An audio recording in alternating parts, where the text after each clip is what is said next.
Happy Monday. It's nice to see everybody. I have a big quote for us for today for our day 43. If not you, who? If not now, when? Ashley and I, we use this a lot in our house. It gets used a lot. Sometimes it's directed at each other.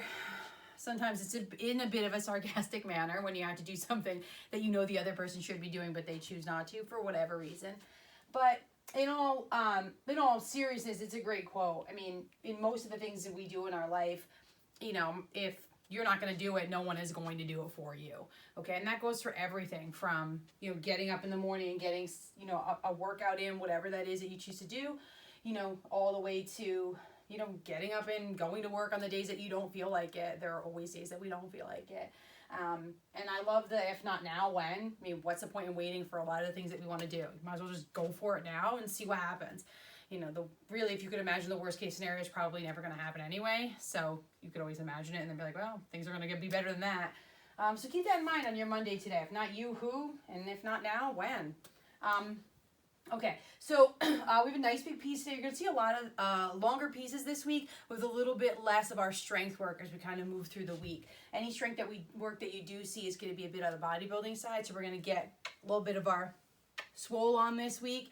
And a little bit less on the skill side. That'll come back around again next week. So leg swings, 10, nice and easy, forward and back, side to side. Ankle rocks are something new. You just stand one foot in front of the other and you're going to focus on the back leg. Okay, and you're just going to kind of let your knee drop and come back up. You're going to do 10 of these. So you feel a nice long stretch right along the back, the heel, the lower leg there. Okay, and just go as far as you can and it feels good. Shouldn't hurt. If at the end of those 10 you want to hold it for a few seconds, you can absolutely do that. That's going to be 10 each side. Then we're going to do 5 deadlifts. Whatever it is you plan to use during your conditioning piece, a kettlebell, a dumbbell, and it's going to be, if I'm using a single dumbbell, it's going to be right between my feet here, nice and slow and controlled. If I have something a little lighter for these today, I'm going to warm up with something a little bit lighter just to get those glutes, hamstring, and low back all set and ready to rock.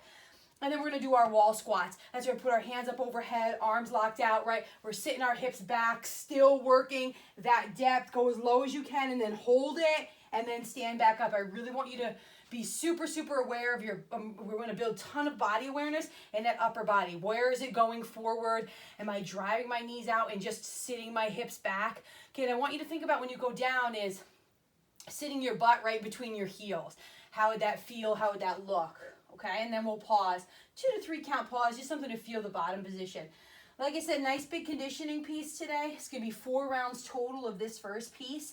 Okay, and you have 4 minutes to complete the work. Okay, so 4 minutes to do 100 toe taps, jump rope, singles or doubles, depending on where you're physically completing this work will determine what you do, whether or not you have a jump rope and you have the space to jump rope. 100 toe taps will be total. 1, 2, 3, 4 jump ropes would be total, and then doubles would also be total up to 100.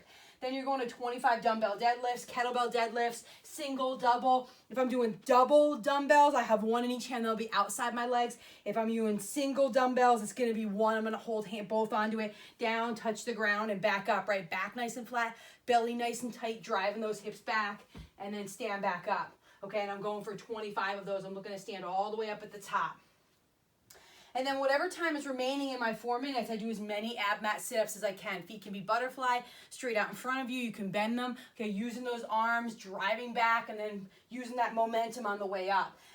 Top of the next 4 minutes, I start again for my second round. 125, and then as many sit-ups as I can, right? Ultimate goal here would be to get the same number of sit-ups every round, if not more as you move through. Okay, there is a 90-second rest between each round, so you will have a bit of time. So we'll go 4 minutes, you'll rest 90 seconds, and then we'll go another 4 minutes. It doesn't immediately go one into the next. So you can, which means you can really take time to get those sit-ups in as many as you can and go all the way to that last second. Okay, as always in a piece like this, if you find you're not getting any sit-ups in, cut down the number and the reps, 10 to 15 on the toe taps and 5 to 10 on the dumbbell deadlifts. Give yourself an opportunity to get some of those sit-ups.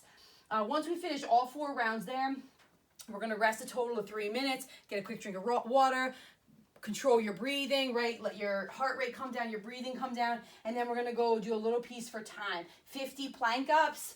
Okay, that's where we're here, right? down, down, up, up is 1. Then I would go down on my left arm, down, down, up is 2. Alternating back and forth, belly nice and tight. These can also be done on your knees if need be. Okay, it's going to be 50 of those. Then I'm going to go right to 100 air squats. Right, keeping in mind that wall squat, keep my torso upright, sitting all the way down, standing up. I know some of you have a bit more range of motion that you can get into. Don't sacrifice that range of motion for speed. Not today and not ever. I always want you to sit down as low as you can go, even if that means you go a little slower. It'll pay off in the long run. And then 200 jumping jacks. Here, if you need to step them out, 1, 2, 3, mix and match. And that's one time through. There's a 9-minute time cap on that. What I'm looking for through this whole conditioning piece today is nasal breathing. Mouth closed, in and out of that nose. Mouth closed, in and out of that nose. You should be getting stronger with that. You should start to feel better. It's going to change the entire way that your conditioning looks if you're really keeping that mouth closed and going in and out of that nose. You become more efficient overall, not just in your conditioning pieces, but in everyday life. You'll feel better. So mouth closed, in and out of that nose. Any questions? Don't hesitate to contact us or comment below in the Facebook group. Other than that, be sure that you put your results up there, how you're doing, what you're doing, how you're feeling, a little bit of a post-workout pic. We always love to see those. We hope everyone's doing well. We'll see you soon.